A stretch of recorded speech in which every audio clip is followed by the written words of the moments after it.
Boston, magandang gabi po sa ating lahat mga ka-farmers, mga ka-viewers from Luzon, Visayas at Mindanao, pati sa abroad at ibang bansa. So sa lahat pong mga audience, isang napakagandang gabi po. At saka sa lahat pong mga new subscriber na mga farmers at lalo na sa ating mga viewers dyan, magandang gabi po. Okay, sa ating mga sharer at commentator, sa inyong lahat at sa inyong walang sawang suporta, maraming salamat po muli. God bless po sa ating lahat.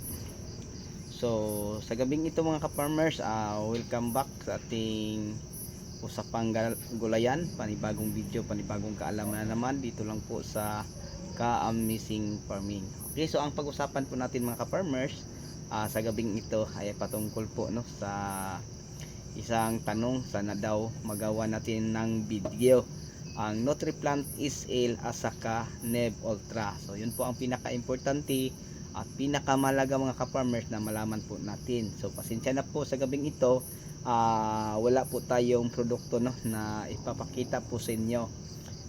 Kasi wala po tayo sa ating packing house mga ka-farmers dahil busy tayo sa gawaing araw-araw. May mga biyahe, tapos mga ka-farmers, may iba pang mga lalakarin. So pasensya na po, no? So ngayon mga ka-farmers, mga ka-viewers, mga subscriber ko at mga followers ko,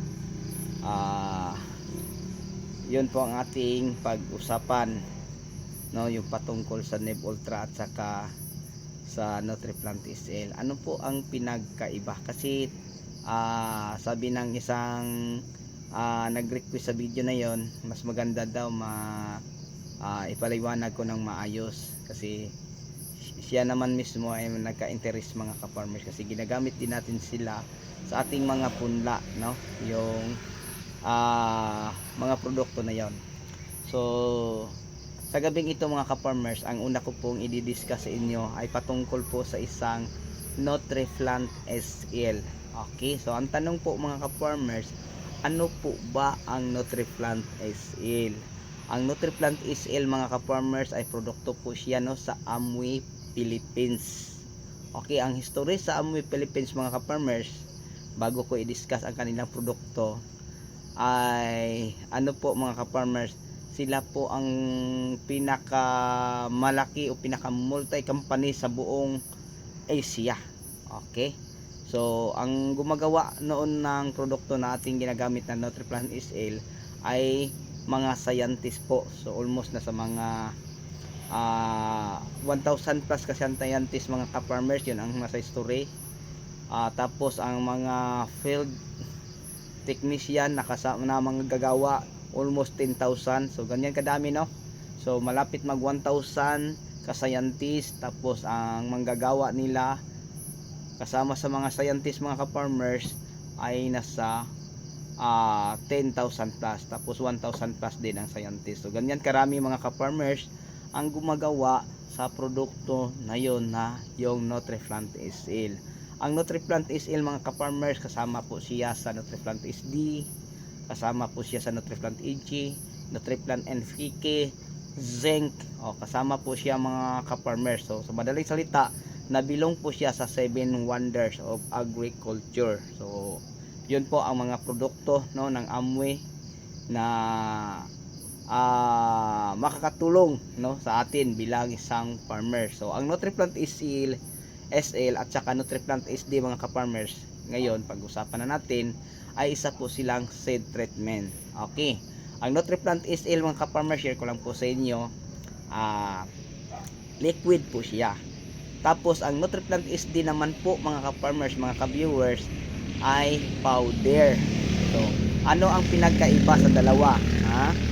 Ang pinagkaiba sa dalawa mga ka-farmers ay powder at saka liquid. Tapos si liquid mabili natin yung 100 ml sa halagang 700 kapin, no? Tapos si SD naman nasa 100 grams lang din, ay mabibili din natin sa 300 kapin. So malaki ang diferensya sa liquid at saka sa powder mga ka-farmers. Tapos ang tanong, sana magawaan ng video ang Nev Ultra at saka Nutriplant SL. Ka-farmers na nanonood ka man sa ating video ngayon, mayroon tayong upload na video, no? Siguro sa tansa ko hindi na bumaba sa 3 years. So parang tatlo na ang nagawa natin dyan. So pinapakita natin ang produkto na Nutriplant SL at saka Neb Ultra. Dahil meron na ako mga ka-farmers sa panahon natin ngayon, at saka sa mga new subscriber natin, at saka sa mga baguhan pa natin, ay wala po tayong mga video patungkol dyan. Dahil tinanong mga ka-farmers, ay gagawa natin ng video. So ngayon mga ka-farmers, ang Nutriplant SL ulitin ko sa inyo, seed treatment po siya. May hormone siya para yung mga buto po ng ating ipupunla na ibabaon natin sa soil media, tapos natin sila ma-sprayhan, sabay-sabay po silang magka-sprout dahil sa hormones na meron po sa Nutriplant SL na seed treatment mga ka-farmers. So malaking bagay po siya mga ka-farmers, malaking bagay po siya ka-viewers sa ating mga buto na ating ipupunla o isasalang sa mga seedling tray na may mga soil media. So kanina mga ka-farmers, may ina-upload po tayo no, bandang alas 3 ng hapon, yung pagmix ng tea tree at saka kukupit. So yun po ang pinaka-importante na alam natin mga ka-farmers, kasi kunting pagkakamali lang po natin sa ating pagpupunla ay diretso na tayong malulugi. Alam nyo ba kung bakit? Baka nagka-acid ka no sa kukupit mo kasi bago or sariwa. So kung sariwa mga ka-farmers, may video na po tayo patungkol kung paano mag-process. So ibabaon pa lang natin no, sa loob ng 10 araw o 2 linggo. So unang 4 na araw mga ka-farmers, once na may baon natin o may lagay siya sa drum ang sariwang kukupit, papalitan natin ng tubig. Pwede sa 1 linggo papalitan ng tubig. So 3 beses lang mga ka-farmers, para ang acid na meron po sa kukupit na ating gagamitin pang patubuan ng mga buto ay nakakasiguro tayo na hindi na po siya ma-acid. Tapos i-mix natin siya sa TS3, pwede sa pagron. So ihalo natin sila mga ka-farmers sa dami na 60-40, 40% sa TS3 o 60% sa kokopit. I-mix natin sila ng maayos. Tapos mga ka-farmers, ilagay natin sa seedling tray. Then yung mga buto natin ng ampalaya ba, maupo, mapipino, okay, matalong, makakamatis. Pag once na malagyan na natin ang seedling tray ng mga soil media natin nahalo, yung TS3 sa kukupit o pagron ba, ay doon na natin sasalang ang mga maliit na buto tulad ng kamatis, talong, sili at iba pang mga maliit na buto ng mga sinalisyos.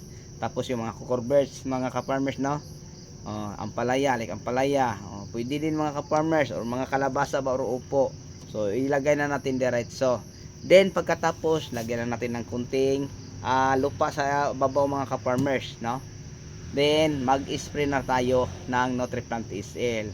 So sana po no, malaman natin kung paano at kailan natin gagamitin ang Nutriplant SL. So sa ganyang edad mga ka-farmers ng ating mga butong ipupunla, pwede na natin applyan. Okay. So kung ang palaya mga ka-farmers, pwede natin siya ibaon sa tubig mga 4 to 8 hours no, ang pinakamatagal 8 hours. Then lagyan natin ng Nutriplant SL ang tubig para manhot-tuhok mga ka-farmers sa balat ng buto.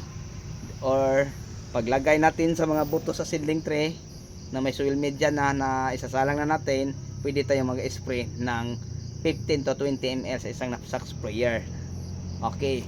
Tapos mga ka-farmers, ang isang produkto naman ay ating pag-usapan. Ano po ba ang isang produkto na ating pag-usapan ngayon?